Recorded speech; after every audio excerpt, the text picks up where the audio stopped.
time now. It's time now. Here we go. For Blues America. It's Blues America time. Blues America time. The blues is a feeling. The blues is life. The blues is stories and legend. The blues is the heart and soul of America. It is our history and national standard. Everything started from the blues. It's time now for Blues America. Blues America, broadcasting coast to coast. Let's talk about the blues, shall we?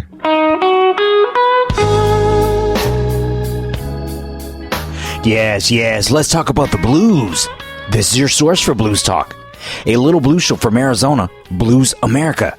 I'm in charge of this mess, your humble host, your blues anchor, the guy behind the blues, Drew Verbis.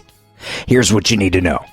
Blues America broadcasts weekly on the radio, from coast to coast, and worldwide on the streaming podcast at PRX, iTunes, and online now at bluesamerica.com.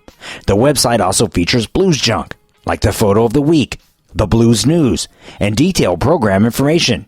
Contact the show at bluesamerica@gmail.com, like us on Facebook, and follow us on Twitter.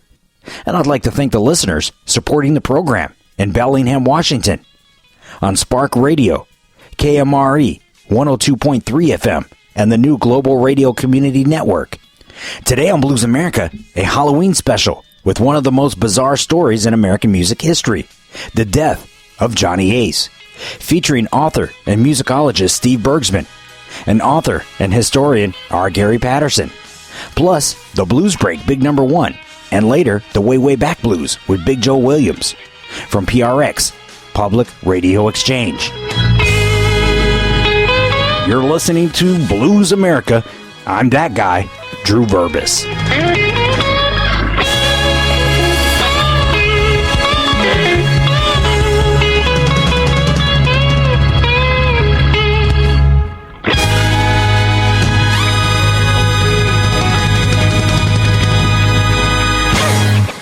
Blues America is recorded and produced at the Chico Chisholm Memorial Studio.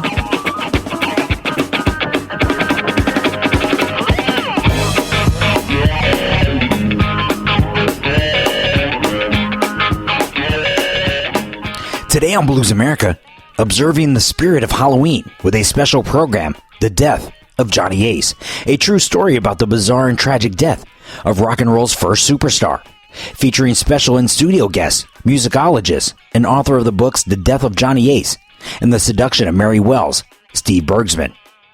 And on the phone from his home in Tennessee, music historian and the author of the books Hellhounds on Their Trail and The Walrus Was Paul, R. Gary Patterson.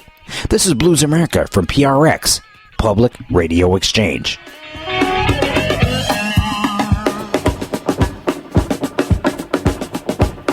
Blues America is endorsed by the Phoenix Blues Society. Learn how to become a member at phoenixblues.org. Blues America. Now that's some home cooking.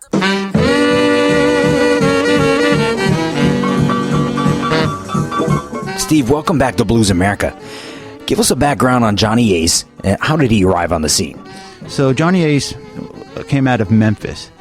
And before Detroit, we talked about Detroit in the 60s, but in the 40s and the early 50s, Memphis was the place to go. Blues singers coming out. Beale Street. Yeah, coming out of the South.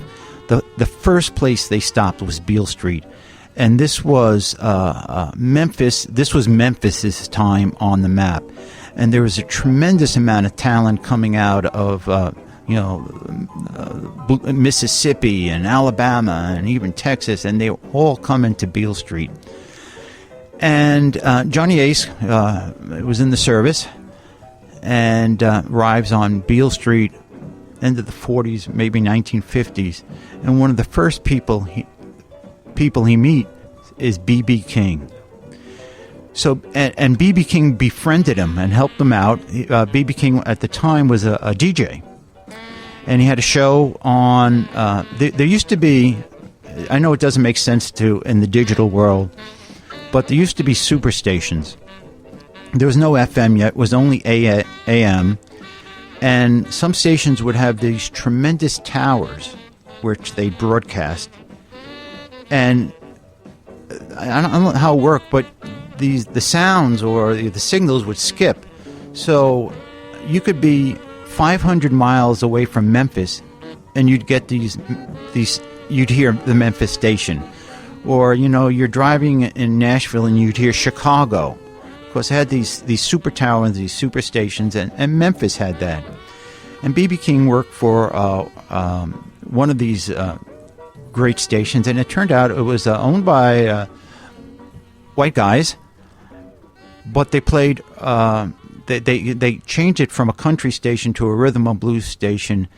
And if you were going to hear the best music coming out of the rhythm and blues world, you'd have to listen to this station in Memphis. There were stations in Chicago and New York and Los Angeles, but one of them was Memphis, Tennessee. And so B.B. King befriended Johnny Ace, and he actually he didn't join it, but he helped Johnny Ace and a few other guys, Roscoe Gordon, I can't think of the names, Bobby Blue Bland, and they formed what I call, probably nobody else in the world, but what I call the first super group, and it was called the Beale Streeters. So Johnny Ace and Bobby Blue Bland and Roscoe Gordon and Earl Forrest. You said you love me, well that you do. When I'm gone, you're kissing someone new. How can you be so mean? Let's go over to the phone and speak with Gary. Tell us, what kind of artist was Johnny Ace? When we talk about Johnny Ace or James Marshall Alexander Jr., I think he's one of the more relevant figures in the history of R&B. And what I mean by that, it was his vocal styling, because a lot of times with blues artists, especially in the early 50s, you had Muddy Waters, you had Howlin' Wolf, and you had that type of delivery. But Johnny Ace was I guess you would say, a crooner. He had this real soft, romantic voice, and he would be very appealing to wide audiences. So I think that would be one thing. But I know that Johnny Ace, as most rock stars, he had probably known more for his death than for his life. Even though he had, I think, 21 recordings, I know that Pledging My Love was released after his death and became his biggest hit. And growing up in Memphis with a father who's a minister who would not allow him to play secular music in their home, but I guess when his dad left, then he got his left-hand boogie beat going, and he developed the style that he was famous for. But it's kind of like the same thing with all blues artists. Normally, in the Mississippi Delta, you had a lot of artists who would play the juke joints on Friday and Saturday night, and then they'd show up on church on Sunday sort of asking forgiveness, because I think they fell into the thing that there was two types of music, God's music and the devil's music. And if you're a minister's son, you really didn't have much choice. You played in church, you played hymns, and you stayed away from, you stayed away from the blues. You stayed away from the devil's music, as it was called. I think one of the more fascinating things is that he lived such a short life. And then again, he wasn't recognized the way he should have been. But normally when you talk about Johnny Ace, you hear the late, great Johnny Ace. And he also proved that artists can make a lot of money dead as well as when they're alive. He had... So the big sound, the sound that was crossing over in the early 50s wasn't the true rhythm and blues sound. It was the doo-wop sound. So it was that whole sort of group sound coming out of urban America. And that became increasingly popular through the 50s. So you had sort of the true rhythm and blues, and then you had the doo-wop sound. And in between there were guys like Nat King Cole, who had a sort of a smoother sound. So the sound of in the 60s was called soul, and for most part it was a smoothed out version of traditional blues. And that sound you first heard in guys like Sam Cooke. Before Sam Cooke was Johnny Ace. Johnny Ace was considered an R&B singer, but he had figured out how to smooth that sound. So he was actually like I don't even know how to say this, he was like a rhythm and blues crooner. So that's why he became popular, because he had that crooner sort of sound. It wasn't that country rhythm and blues sound. It wasn't that city rhythm and blues sound. It was a crooner rhythm and blues sound, and his songs were very romantic, and they really found a place in the hearts of black teenagers, especially the women, and the women loved him. And the guys, they actually, whatever picture they may have seen of Johnny Ace, and there's not many of them out there, they tried to emulate Johnny Ace, like the white teenagers tried to emulate James Dean. They tried to do the same with Johnny Ace. So, but it was the sound that was different. It was like the sound of soul before there was soul yet. So he was actually just ahead of the music scene. If he was still alive, he would have been Sam Cooke before Sam Cooke.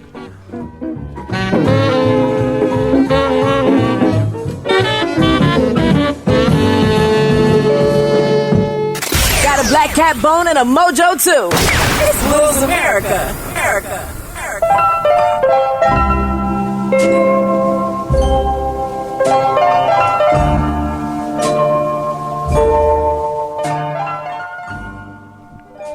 You're listening to Blues America. I'm your host, Drew Verbis, and I'm hanging out at the Chico Chisholm Memorial Studio in Phoenix at 4242 East University Drive, live with today's special guest, author Steve Bergsman, and on the studio phone, R. Gary Patterson. Steve, what was the song that Johnny Ace was known for?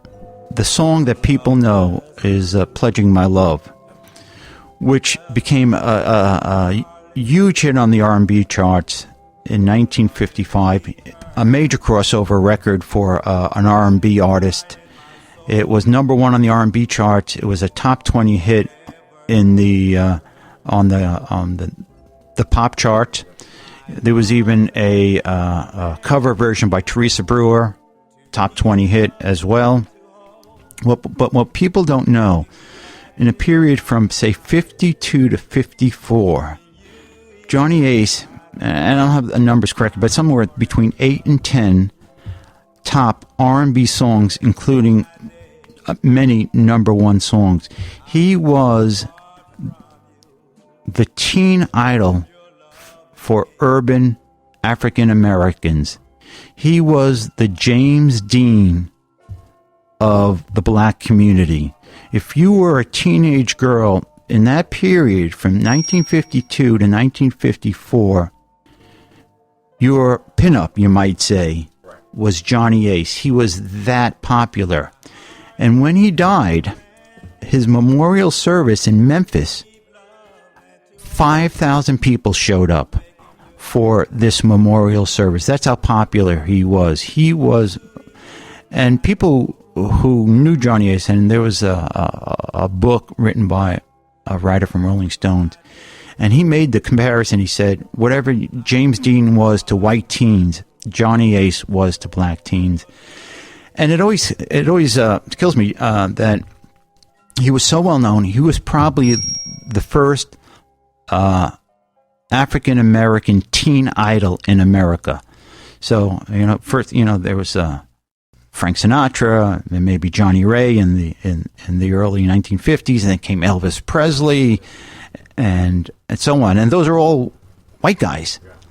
But the first teen idol for African Americans was Johnny Ace, and he had all these great songs. But he died. It was bad timing. He died in 54. The world broke open for rock and roll in 56, and by that time everybody forgot about him. So I always make the point, if there's anybody that should be in the Rock and Roll Hall of Fame, it's Johnny Ace. let's go back and speak with Gary. Now, Gary, given his commercial success, how do we look at Johnny Ace today? Was he really